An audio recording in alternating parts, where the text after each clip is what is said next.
مولائے کائنات شیر خدا حضرت علی سے تربیت و پرورش پانے والے، جنہوں نے فن سپہ گری، جنگی علوم، معنوی کمالات، مروجہ اسلامی علوم و معارف خصوصاً علم فقہ حاصل کیے، کچھ سالوں کی معمولی عمر تک وہ ثانی حیدر کہلانے لگے۔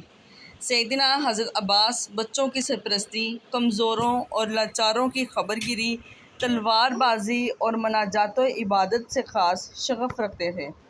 ان کی تعلیم و تربیت خصوصاً کربلا کے لیے ہوئی تھی۔ لوگوں کی خبر گیری اور فلاح و بہبود کے لیے خاص طور پر مشہور تھے۔ اسی وجہ سے آپ کو باب الحوائج کا لقب حاصل ہوا۔ حضرت عباس کی نمایاں ترین خصوصیت ایثار و وفاداری ہے، جو ان کے روحانی کمال کی بہترین دلیل ہے۔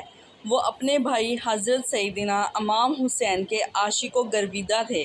حضرت فاطمہ سلام اللہ علیہ کے بعد 10 سال تک حضرت علی شیر خدا نے کسی سے شادی نہ کی۔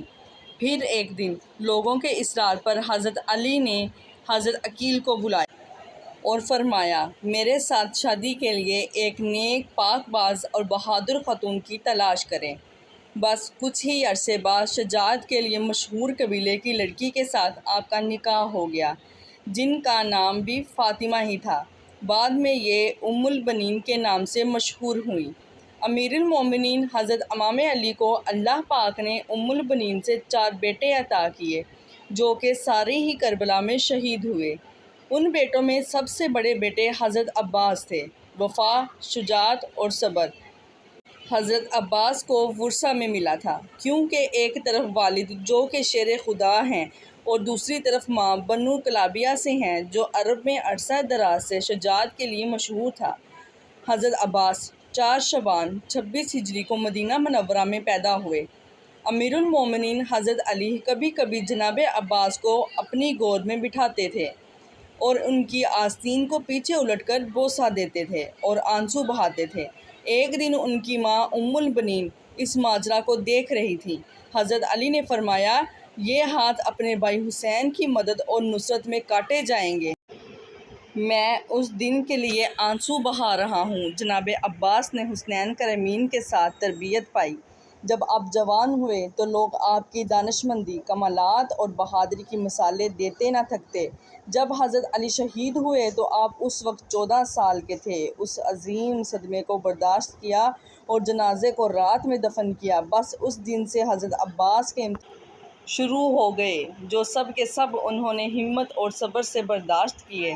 آخر کار آپ نے وہ دن بھی دیکھا کہ جب حضرت امام حسن کو زہر دے کر شہید کر دیا گیا۔ آپ کا جنازہ بھی صحیح طرح سے نہ پڑھنے دیا گیا، لیکن یہ سب بھی ایک بہادر بیٹے نے نہ صرف اس لیے برداشت کیا کہ حضرت حسین نے انہیں یہ کہہ کر منع کر دیا کہ عباس ابھی جنگ کا وقت نہیں ہے۔ جناب عباس کی شادی عبداللہ بن عباس کی بیٹی لبابہ سے ہوئی، جن سے اللہ پاک نے انہیں 2 بیٹے عبید اللہ اور فضل عطا فرمائے۔ آپ ہمیشہ حضرت امام حسین کے شانہ بشانہ رہے، بلکہ حضرت عباس ہمیشہ بنی ہاشم کے 30 نوجوانوں کا حلقہ بنا کر حضرت امام حسین کی حفاظت کے لیے ان کے ساتھ رہتے تھے۔ آپ نے ہمیشہ اپنے آپ کو حضرت حسین کا غلام بنا کر پیش کیا، نہ کہ بھائی۔ یہاں تک کہ کربلا کے میدان میں بھی آپ نے اپنی غلامی اور وفا کا مظاہرہ کیا۔ ابن زیاد جانتا تھا کہ جب تک عباس کربلا کے خیموں میں موجود ہیں، ہم ان تک نہیں پہنچ سکتے۔ اس لیے اس نے ایک چال چلی کہ شمر ملعون کو 4000 سپاہی دے کر حضرت عباس کے پاس بھیجا۔ شمر نے حضرت عباس کو کہا کہ میں ابن زیاد کی طرف سے عباس تمہارے اور تمہارے بھائیوں کے لیے امان نامہ لکھوا لایا، اس لیے تم یہاں سے جا سکتے ہو۔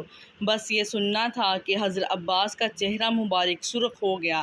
آپ نے امان نامہ پکڑا اور اس کے 2 ٹکڑے کر دیے اور فرمایا کہ ہمت ہے تو مجھ سے مقابلہ کرو، تم لوگ چاہتے ہو کہ میں نواسہ رسول سے غداری کروں۔ چنانچہ شمر اور ابن زیاد اپنے مقصد میں کامیاب نہ ہو سکے۔ پھر کربلا کے میدان میں جب باری باری سب شہادتیں پیش کر رہے ہوتے ہیں تو حضرت عباس نواسہ رسول صلی اللہ علیہ وآلہ وسلم عرض کرتے ہیں کہ آقا حسین، اب مجھے بھی اجازت دیں میں ان یزیدیوں کو جہنم واصل کروں۔ لیکن حضرت حسین فرماتے ہیں کہ عباس یہاں شجاعت کا امتحان نہیں بلکہ ہمارے صبر کا امتحان ہے۔ حضرت عباس خیموں کے گرد چکر لگا رہے تھے۔ حضرت بی بی سکینہ ہاتھوں میں مشکیزہ لیے جناب عباس کے قریب آئیں اور کہنے لگیں، چچا عباس، میرے اصغر نے 3 دن سے پانی نہیں پیا۔ غازی عباس نے بی بی سکینہ کو دیکھا، خالی مشکیزے کو دیکھا، فرمانے لگے، اے میرے آقا زادی، میرے حسین سے کہو میں آپ کے لیے پانی لے کے آؤں۔ بس بی بی سکینہ حضرت عباس کو لے کے امام حسین کے پاس آتی ہیں اور فرماتی ہیں، اے بابا، چچا کو اجازت دو، نہر سے پانی لے کے آئیں۔ امام حسین نے غازی عباس کے چہرے کو دیکھا، ایک آہ بھری اور فرمایا، سکینہ عباس، جاؤ میری بہن زینب کے پاس، اگر میری بہن عباس کو اجازت دیتی ہے تو عباس تم چلے جانا۔ حضرت عباس اور معصوم سکینہ بی بی حضرت زینب کے خیمے کے قریب آتے ہیں۔ جب بی بی زینب حضرت سکینہ کی معصومیت کو دیکھتی ہیں تو یہ کہہ کر حضرت عباس نہر سے پانی لانے کی اجازت دیتی ہیں کہ میرے بابا نے وصیت کی تھی، زینب، شام کی گلیوں میں جب ہاتھوں کو رسیاں باندھے تھامے لے جایا جائے تو اس وقت صبر کا ہاتھ دامن سے مت چھوڑنا۔ اور میں کہا کرتی تھی کہ جس کا عباس جیسا شیر بھائی کوئی اس کو گرفتار کر کے بھی دکھا سکتا ہے۔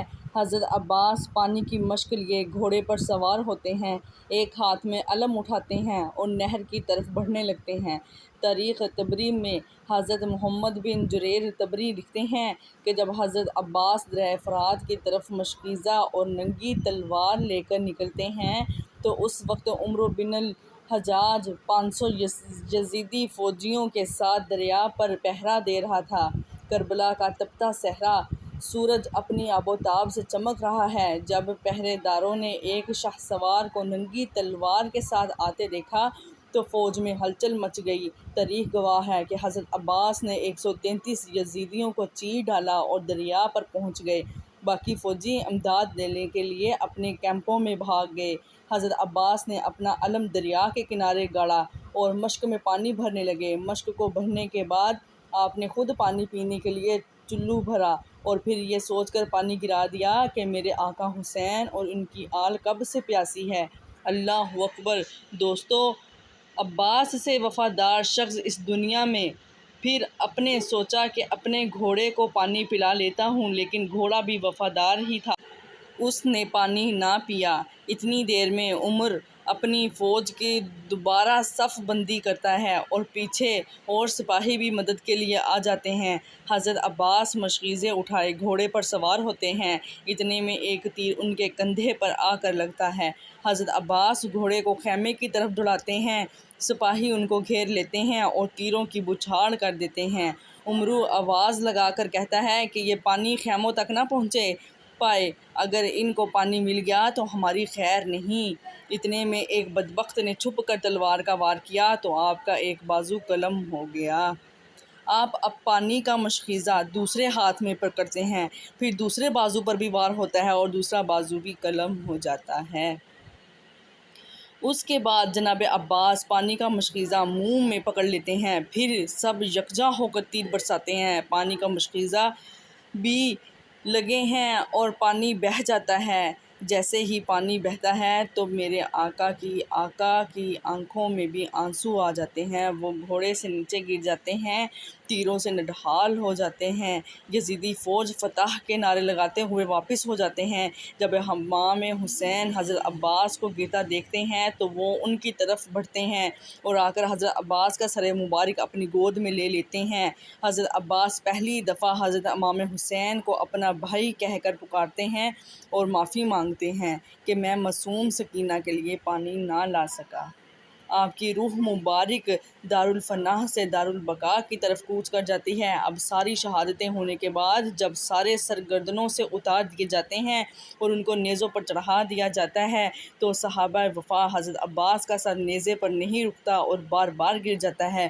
یزیدی فوج پریشان ہو کر حضرت زین العابدین سے پوچھتے ہیں کہ ایسا کیوں ہے؟ جس پر آپ ایک تاریخی جملہ فرماتے ہیں، میرے چچا نے ساری زندگی حضرت حسین کی برابری نہیں کی، تو اب مرنے کے بعد ان کا سر بھی حسین کے سر کے برابر نہیں رک سکتا۔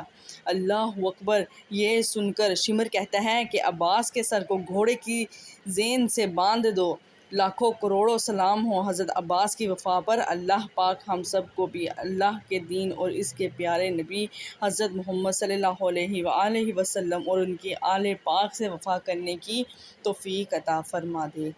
اے اللہ ہم سب کے گناہوں کو معاف فرما دے اور ہمیں سمندر وفا حضرت عباس سے چند قطرے وفا، صبر اور بردباری کے عطا فرما دے۔ اے اللہ ہمیں لوگوں کے لیے آسانیاں پیدا کرنے والا بنا دے۔